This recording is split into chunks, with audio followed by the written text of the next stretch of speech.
In times of change, the learners shall inherit the earth, while the learned find themselves beautifully equipped to deal with a world that no longer exists. For over 30 years, I've read an average of 3 hours a day.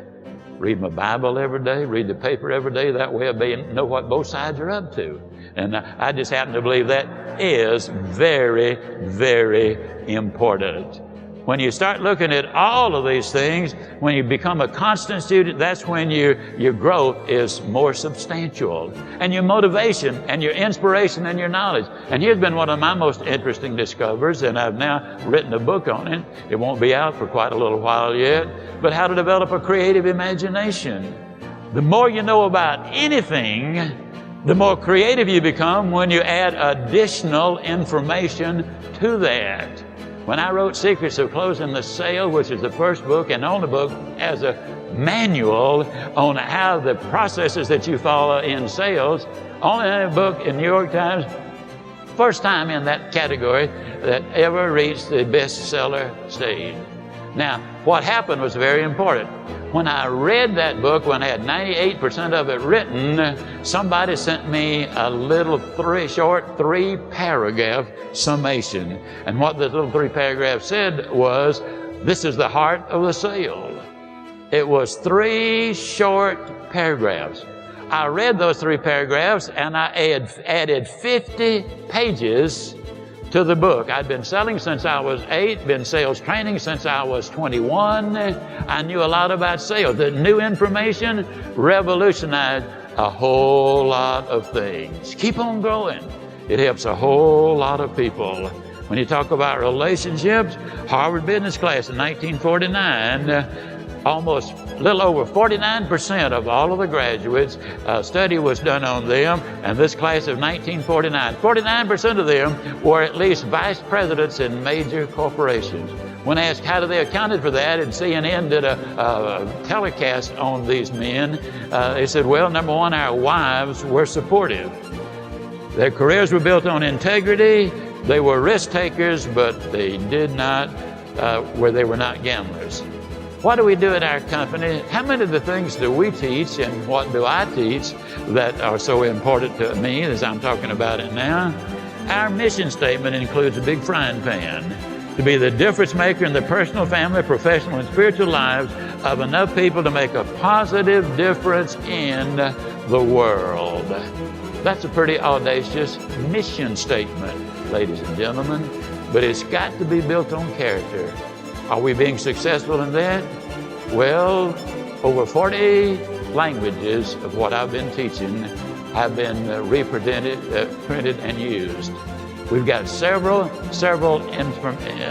information bits that really have made a difference in the lives of other people. In short, with 40 translations of our work in different languages, we're reaching an awful lot of people.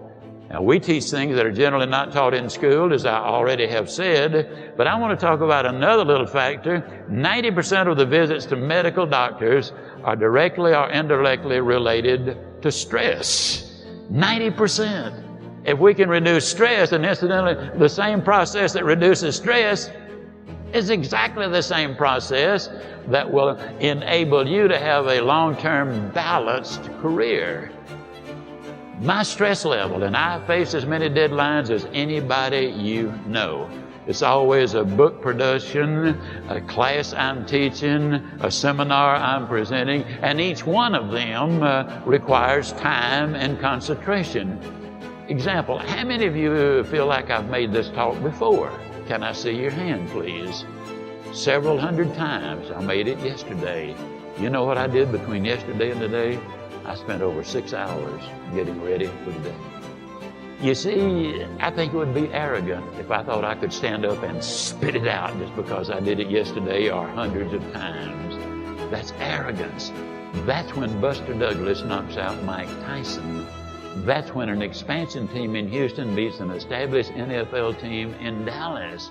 I dare not. Look at the people here, several thousand. I'm taking over an hour. That's several thousand hours of time. Where would my integrity be if I came here unprepared to make something, a presentation that could make a difference in your life?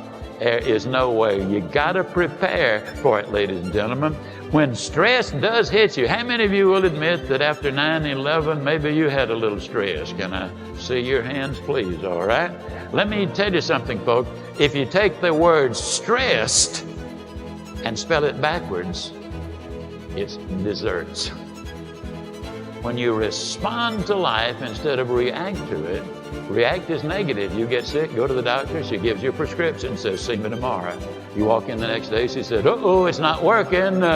We have to change the prescription. You get a little nervous. But if she smiled and said, hey, it's working. And so she's just responded, and you feel better because now you see some real hope in order to get ahead in life. But I don't care how optimistic you are, and incidentally, for what it's worth, I am an optimist. I'd take my last $2 and buy a money belt with it. I mean, that's the way I'm put together. I'd go after Moby Dick in a rowboat and take the tartar sauce with me. Your optimism is an important fact of life.